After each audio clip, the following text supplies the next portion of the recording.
안녕하세요. 대학생연구 친구들. 네, 벌써 10월 달이 시작되었네요. 많은 친구들이 이제 과제로 아니면 중간고사 준비로 많이 바쁘고 힘들 테지만 10월 한 달도 하나님과 함께하는 삶을 놓치지 않고 예수님과 동행하며 예수님께서 주시는 그 위로와 은혜를 누리는 10월 한 달이 되었으면 좋겠습니다.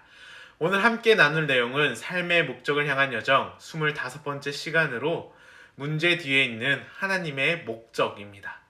우리 먼저 고린도후서 4장 17절을 함께 읽어봤으면 좋겠습니다. 우리 같이 읽겠습니다. 지금 우리가 겪는 일시적인 가벼운 고난은 비교할 수 없을 정도로 영원하고 크나큰 영광을 우리에게 이루어 줍니다. 아멘. 우리의 삶의 모든 문제 뒤에는 하나님의 목적이 있습니다. 우리가 이전에 나왔던 내용 중에 하나님께서 우리가 예수님을 닮아가기 위해 상황을 사용하신다고 나눴었죠. 왜 하나님께서는 우리의 상황을 통해 우리를 성장하고 성숙하게 하실까요? 그것은 우리가 하루 24시간 동안 어떠한 상황이든 상황 속에 있기 때문이죠. 그래서 하나님은 우리를 하나님께 가까이 오게 하시려고 여러 상황들과 때론 문제들을 사용하십니다. 성경을 보면 우리가 이해할 수 없는 내용들이 나오기도 하죠. 하나님을 신실하게 예배했던 성경의 인물들은 왜 그렇게 어려운 일들을 만나는지.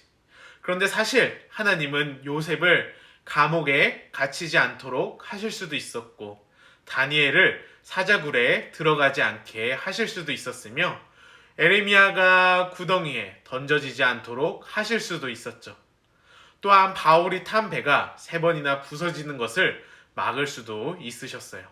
하지만 하나님은 그렇게 하지 않으셨죠. 하나님은 이 문제들이 모두 일어나게 하셨고 그 결과 그들은 모두 하나님께 가까이 나아가게 되었죠. 이러한 삶에서 만나는 문제들은 우리가 하나님을 바라보게 하고 우리 자신보다 하나님을 더 의지하게 만들어 주죠.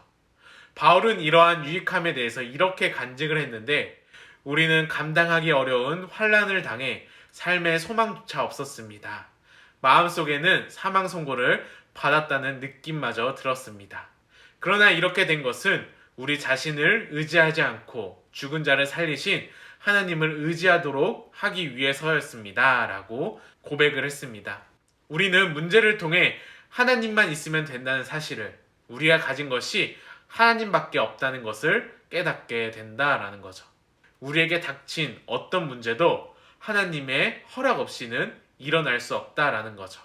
하나님의 자녀의 삶에 일어나는 모든 문제들은 하나님이 허락하신 것이고, 이를 사탄이나 다른 사람들이 악하게 사용하려고 할 때에도 앞에서 보셨듯이 하나님은 그 모든 일들을 선을 위해 사용하신다는 것을 우리는 기억할 필요가 있습니다. 그렇다면 우리의 삶에 문제가 닥쳐왔을 때 우리는 어떻게 해야 할까요? 먼저 우리는 하나님의 계획은 항상 선하다는 것을 기억해야 합니다. 내 자신을 가장 잘 알고 있는 사람은 누굴까요? 내 자신을 가장 잘 알고 있는 사람이 나이어야 할 텐데 삶을 살아가다 보면 가장 모르겠는 게 내 자신일 때가 많더라고요. 그럼 누가 내 자신을 가장 잘 알고 계실까요? 바로 우리를 만드신 하나님이시죠.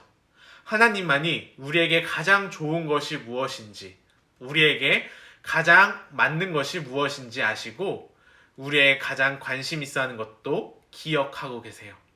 그래서 하나님은 에레미야에게 이렇게 말씀을 하셨는데, 나 여호와가 말하노라, 너희를 향한 나의 생각은 내가 아니니 재앙이 아니라 곧 평안이요 너희 장래에 소망을 주려 하는 생각이라 라고 말씀을 하셨어요.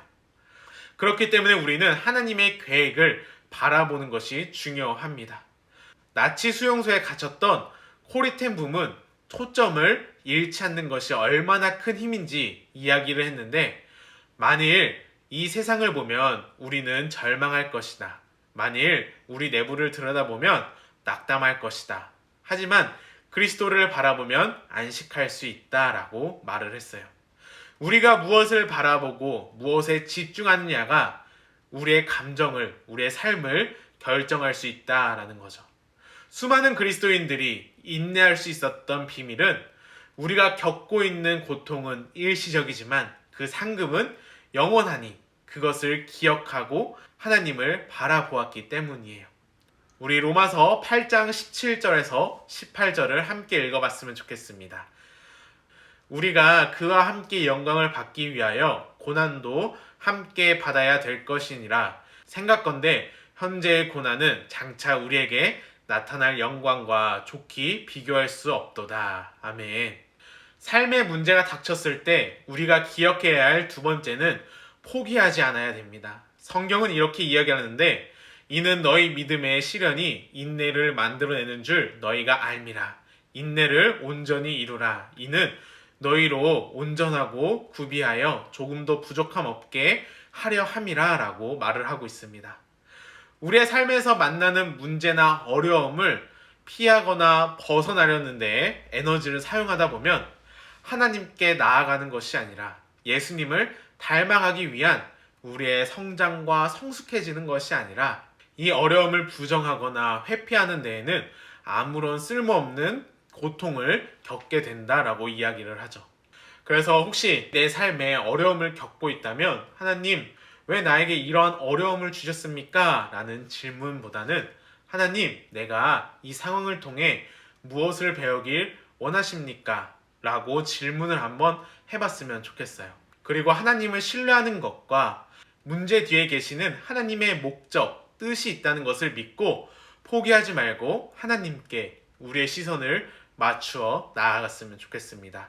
우리 마지막으로 히브리서 10장 36절을 함께 읽어봤으면 좋겠습니다. 너희에게 인내가 필요함은 너희가 하나님의 뜻을 행한 후에 약속을 받기 위함이니라. 아멘. 오늘 함께 외울 말씀은 로마서 8장 28절입니다. 로마서 8장 28절 말씀. 우리가 알거니와 하나님을 사랑하는 자, 곧 그 뜻대로 부르심을 입은 자들에게는 모든 것이 합력하여 선을 이루느니라. 아멘.